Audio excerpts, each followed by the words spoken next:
বন্ধুরা, আপনাদের YouTube channel Sujit ইন্সপিরেশনে স্বাগতম। আপনি যদি চ্যানেলটি সাবস্ক্রাইব না করে থাকেন, এখনই সাবস্ক্রাইব করুন। জীবন পাল্টে যেতে পারে। আর্থিক উন্নতি হবেই ঘরের দরজায় এই জিনিসগুলো রাখলে। ঘরের প্রধান দরজা, যেটা দিয়ে ঘরে প্রবেশ করতে হয়, সেটিকেই সুখ সমৃদ্ধির দরজা বলে মনে করা হয়। আসলে ঘরে সুখ ও সমৃদ্ধি আসে এই দরজা দিয়েই।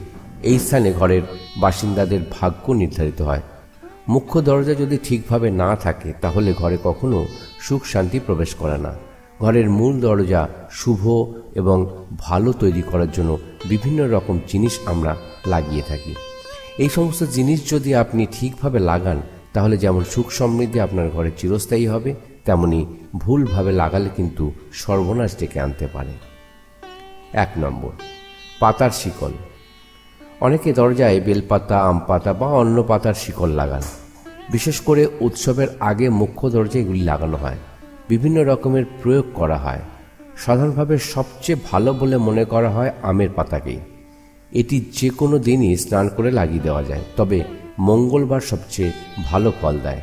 আম পাতা দিয়ে তৈরি মালা সুখকে সবসময় আকর্ষণ করে। এই পাতার সুগন্ধে মনের দুশ্চিন্তা দূর হয়। এ কারণে পাতা দিয়ে তৈরি শিকল মূল দরজার উপরে লাগানো উচিত। 2 নম্বর, স্বস্তিক চিহ্ন। স্বস্তিক চিহ্ন শক্তি এবং সমৃদ্ধির প্রতীক। সাধারণভাবে কোনো জায়গায় ঊর্জা এবং ইতিবাচক শক্তি বাড়ানোর জন্য এসব চেন লাগানো হয়। এর ভুল প্রয়োগ হলে কিন্তু আপনি উল্টো মুশকিলে পড়ে যেতে পারেন। তাই স্বস্তিক চিহ্ন লাগানোর আগে সাবধানতা অবলম্বন করা উচিত। লাল এবং নীল রঙের স্বস্তিক বেশ প্রভাবশালী বলে মনে করা হয়। ঘরের দরজার দিকে লাগালে ঘরে বাস্তু এবং ভুল দিকের দোষ দূর হয়। মুখ্যদ্বারের ঠিক মাঝখানে নীল স্বস্তিকে ঘরের লোকেদের স্বাস্থ্য ভালো থাকে। 3 নম্বর, গণেশ ভগবান। গণেশজি এমনিতেই সমৃদ্ধির দেবতা। ঘরে সুখ সমৃদ্ধি, আর্থিক প্রতিপত্তি শক্তিশালী রাখতে হয়। মুখ্য দরজায় গণেশের চিত্র বা মূর্তি লাগানো উচিত, কিন্তু গণেশের ছবি নিয়ম এবং তথ্য না জেনে লাগালে মুশকিলে পড়ে যেতে হতে পারে। গণেশের পিঠের দিকে দারিদ্রতা থাকে এবং পেটের দিকে সমৃদ্ধি থাকে। এ কারণে কখনোই আপনি মুখ্য দরজায় গণেশ লাগাবেন না।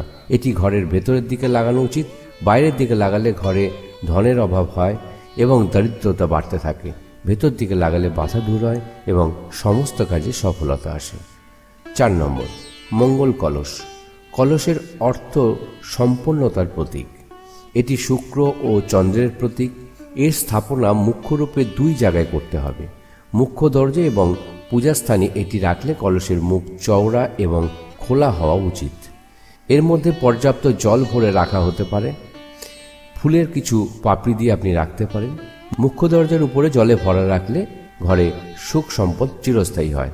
কোনো প্রকারের নেতিবাচক ঊর্জা ঘরে প্রবেশ করতে পারে না। বন্ধুরা, ভিডিওটি ভালো লাগলে লাইক ও শেয়ার করতে ভুলবেন না। পরবর্তী ভিডিওর জন্য অপেক্ষা করুন। ততক্ষণ পর্যন্ত সুস্থ শরীরে ভালো থাকবেন। বিদায়।